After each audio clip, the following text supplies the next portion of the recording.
Hi, champions! Welcome to another exciting time out with Mrs. Lawanson. In today's class, we'll be talking about relative clauses.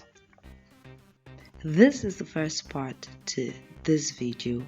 I already created the second part, so make sure you check it out. Let's start. Do you know what clauses are? Basically, if you put a bunch of words together and it sounds like a sentence on its own, it's a clause. But does that mean that a clause and sentence are the same thing? Not really.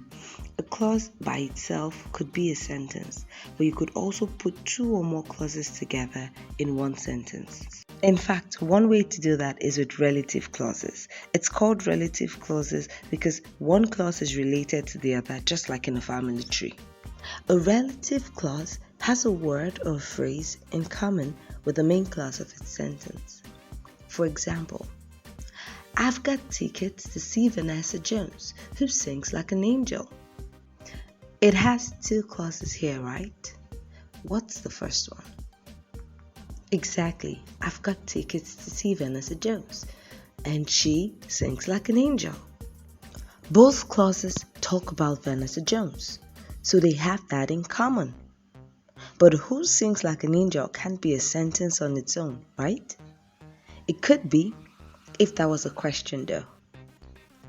Who is a pronoun which we use for questions and relative clauses. What are the common question words? Who, what, where, and when. Quick one, for relative clauses, we need to change what to which. Back to this clause. I already mentioned that who is a pronoun, so let's replace it with another pronoun for the second. She sings like an angel. That could be a sentence on its own, or even replace that pronoun with its actual noun. Vanessa Jones sings like an angel. So now we have two great sentences on their own. I got tickets to see Vanessa Jones. Vanessa Jones sings like an angel. Or you could put them together and say, I got tickets to see Vanessa Jones, who sings like an angel. Let's look at how we could put clauses together. Let's use a different pair. We watched Toy Story at Dev's house last night. Toy Story was the first Pixar film. Are these sentences related? They're both talking about Toy Story.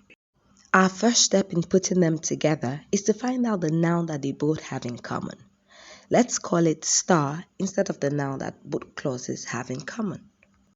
The next step is to decide which is your main clause and which is your relative clause. How do we do that? Sometimes it doesn't usually matter, but often the main clause should fit better with the context. Are you talking about what you did last night, or are we talking about pizza? So it might seem sometimes that the relative clause is less important than the main clause. The relative clause gives us more information about something in the main clause. But sometimes the sentences could be better or worse depending on which sentence is relative. Why don't we try it both ways and see how they sound? So Toy Story was the first Pixar film, is our relative clause this time. Let's put it after the star in the main clause. That's in the middle of a sentence. It's like we're putting a relative clause inside the main clause. That's fine. Think of it as a sandwich. The third step is to remove the star from the relative clause. So we'll replace it with a relative noun. That's step 4. What's the best pronoun for star? Toy Story is a movie. We should use which for things like that. We'll replace it at the beginning of the relative clause. That's all. So our final sentence says, we watched the Toy Story, which was the first Pixar film, at Dave's house last night. When we write them down, we put commas in those places. So make sure to pause when you're reading the sentence. Now, let's go back to step 2 and we'll make the opposite choice. The top clause is the relative one now. So we'll put it after Toy Story in the bottom clause, but before was Pixar film. Now we remove the star from the green clause and we add who, which, where, or when. Let's use which again and put it before we watched. And we're done. Toy Story, which we watched at Dave's house last night, was the first Pixar film. Both sentences sounded great, don't you think? I think so too. But if it doesn't sound correct for other clauses you're working on, try changing the relative one, just like this. But what happens when we put the relative clause in the wrong spot? That would mean you'd be giving me information about the wrong thing. For example, my friend Greg has a pet rabbit who is 6 feet tall. The relative clause should come just after a star or what the two clauses have in common. So here it looks like both clauses are talking about the rabbit. Can a rabbit be 6 feet tall? So who is 6 feet tall? My friend Greg. So we'll just rearrange that to my friend Greg, who is 6 feet tall, has a pet rabbit. I'm sure you get it now, right? One more thing. There's another relative pronoun which we use for possessives.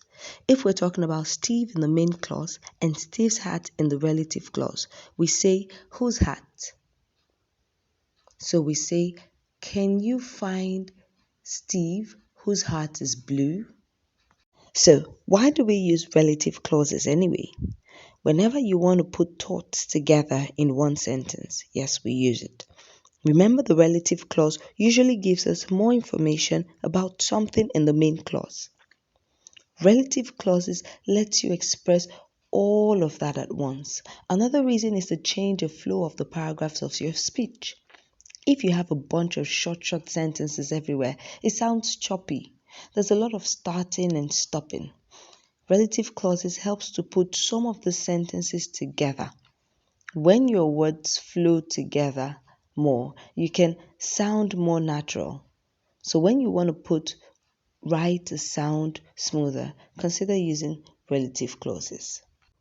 Like I said earlier, there's a second part to this video where I've included your class activities and your assignment.